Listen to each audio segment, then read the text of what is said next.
ఈ రోజు అనగా సోమవారం 23వ తేదీ 2024 ఉదయం 9:30 ప్రతిపాడు నియోజకవర్గ పరిధిలో భారత ప్రధాని నరేంద్ర మోడీ పుట్టినరోజు సేవ పక్షోత్సవాలు కార్యక్రమాల్లో భాగంగా ప్రతిపాడులో ఉన్న ప్రభుత్వ ఆసుపత్రిలో పారిశుద్ధ్య కార్మికులకు మరియు 60 సంవత్సరాల పైబడిన వారందరికీ ఉచిత మెగా వైద్య శిబిరాన్ని కూటమి ప్రభుత్వం తరపున ఏర్పాటు చేయడం జరిగిందని, నియోజకవర్గంలోని 60 సంవత్సరాలు దాటిన వారు ఈ అవకాశం వినియోగించుకోవచ్చు.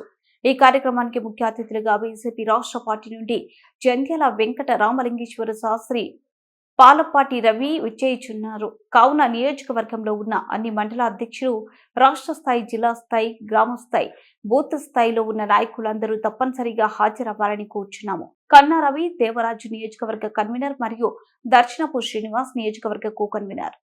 ఒక ప్రకటన వెలువడిందండి.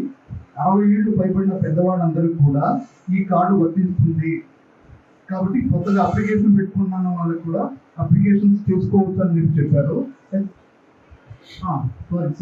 70 ఏవో ఎవరైతే ఉన్నారో వీళ్ళందరూ కూడా కొత్తగా దరఖాస్తు చేసుకోవచ్చు అని చెప్పేసి ఉన్నారు. అయితే గ్రామాల్లో ఇప్పటికీ చాలా మంది కూడా ఎక్కడ శానిటేషన్ వర్కర్స్ తో పాటు 60 ఏళ్ళు దాటిన వాళ్ళందరికీ కూడా మేమన్నీ ఈ సబ్సిడీస్లో చేసుకోవడం కోరుకుంటున్నాం. సో ఈ రోజు మన టీవీలో వచ్చిన వాళ్ళందరికీ కానీ ఇంత దూరం వచ్చి మా క్యాంప్ పోవడానికి మీరు ప్రారంభిస్తున్నాను.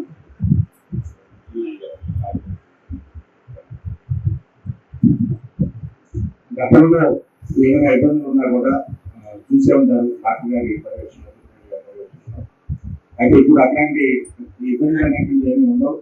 కూటమి ప్రభుత్వంలో ముఖ్యమంత్రి గారు కానీ అట్లాగే మనకి స్థానికంగా మన ఎమ్మెల్యే గారు కూడా మంచి రిటైర్డ్ ఐఏఎస్ కాబట్టి వారి ద్వారా అట్లాగే మన ముఖ్యమంత్రి గారు ప్రత్యేకంగా వైద్య ఆరోగ్య శాఖ మంత్రి మరి సత్యకుమార్ యాదవ్ గారు కూడా అంతా కూడా ఈ వైద్య రంగంలో కావాల్సినటువంటి ఏవైతే మనకి ఇబ్బందులు ఉన్నాయో వీటన్నిటికీ కూడా మీరు తప్పనిసరిగా అధికారులు తీసుకొని నువ్వు గ్రామం ఛానల్లో కనుక వస్తే ఇక్కడ మీకు ఇక్కడ వాతావరణం అర్థమైంది. ఇక్కడ ఎత్తుమతి జరగాలి, బయట కలెక్ట్ చేసుకోవాలి, అలాగే లోపల లీడర్స్ అవి రెడీ చేసుకుని కూడా వాటికి సంబంధించిన పూర్తి రిలీజ్ అయితే కాలేదు.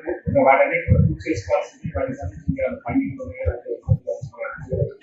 పాయింట్ అవుట్ చేసుకుంటే అవసరం మన మంత్రి గారి దృష్టి కూడా తీసుకెళ్ళి వీటిని, ఎందుకంటే ఇది చాలా సర్వీస్ సెంటర్, అన్ని ప్రాంతాల నుంచి కూడా వచ్చేవాళ్ళందరూ సర్వీస్ అనేది చేసుకోవడానికి అనుకూలమైన వాతావరణం.